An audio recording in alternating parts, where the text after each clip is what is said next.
March 1 பிறந்தநாள் காணும் மாண்புமிகு முதலமைச்சர் ஸ்டாலின் அவர்களுக்கு பிறந்தநாள் வாழ்த்துக்கள் என அன்புடன் வாழ்த்தும் மகாராஜன் எம்எல்ஏ, சட்டமன்ற உறுப்பினர், ஆண்டிப்பட்டி மேற்கு ஒன்றிய செயலாளர், கம்பம் ராமகிருஷ்ணன் எம்ஏ, தேனி தெற்கு மாவட்ட செயலாளர், கம்பம் சட்டமன்ற உறுப்பினர். சாம்பியன்ஸ் கோப்பை தொடரில் ஏ பிரிவில் முதலிடத்தை பிடிக்கப் போகும் அணி எது என்பதை தீர்மானிக்கும் இன்றைய ஆட்டத்தில் இந்திய அணி நியூசிலாந்தை எதிர்த்து விளையாடுகிறது. இந்திய அணியின் பலம் பலவீனம் குறித்து சற்று அலசலாம்.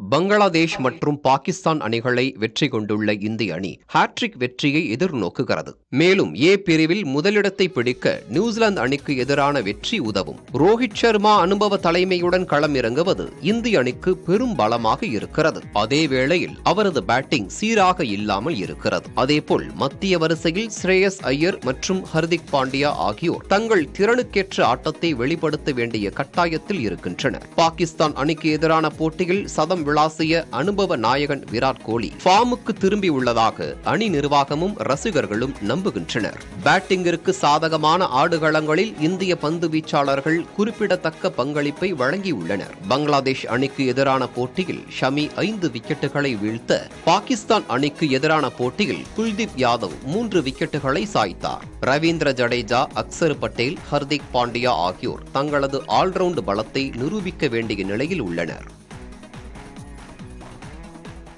சாம்பியன்ஸ் கோப்பை கிரிக்கெட்டில் அடுத்துள்ள போட்டிகளில் இந்திய அணியின் உத்திகள் எப்படி இருக்கக்கூடும் என்பது குறித்து கிரிக்கெட் விமர்சகர் வி.வே. கிரி தெரிவித்த கருத்துக்களை பார்க்கலாம்.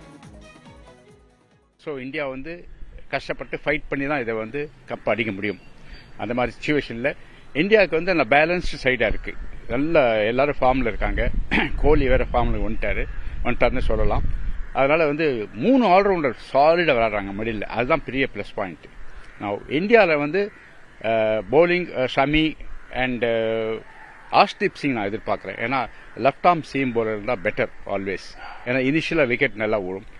செகண்ட் ஸ்பின்னரில் எனக்கு வருண் சக்கரவர்த்தியை இன்க்ளூட் பண்ணிட்டு ரொம்ப இஷ்டம் எனக்கு. ஏன்னா because Varun Chakravarthy is a mystery bowler and அவர் எனி டைம் எனிபடி ஏமாற்றக்கூடிய டைப் இருக்கு. ரெண்டாவது கம்ப்ளீட் பவுலர் நல்ல ஃபார்மில் இருக்காரு. வேற குல்தீப் யாதவ் அவ்வளோ ஃபார்மில் இல்லை. அதனால நான் வருண் சக்கரவர்த்தியை 11ல் எடுக்கணும்னு நான் ஆசைப்படுறேன். மற்றபடி பேட்டிங் எல்லாமே கரெக்டாக இருக்கு. ரோஹித் சர்மாவுக்கு ஏதோ இன்ஜுரி அப்படின்னு சொன்னாங்க. அது எவ்வளோ எந்த அளவுக்கு அது உண்மைன்னு தெரியல. ஸோ அந்த பட்சத்தில் கேஎல் ராகுல் ஓப்பன் பண்ணிட்டு, கேஎல் ராகுல் அண்ட் கில் ஓப்பன் பண்ணிட்டு நம்ம பந்த் ரோஹித் சர்மா பிளேஸில் மிடில் ஆர்டரில் விளையாடுவார்னு நினைக்கிறேன். So that is the thing. அது ரோஹித் சர்மா இன்ஜுரி பற்றி இன்னும் ஃபுல் ரிப்போர்ட் வரல. மொத்தத்தில் இந்தியா அணி நல்ல ஸ்ட்ராங்காக இருக்கு. அண்ட் டெஃபினட்டாக அவங்க நியூசிலாண்டை பீட் பண்ணக்கூடிய சக்தி இருக்கு அவங்களுக்கு.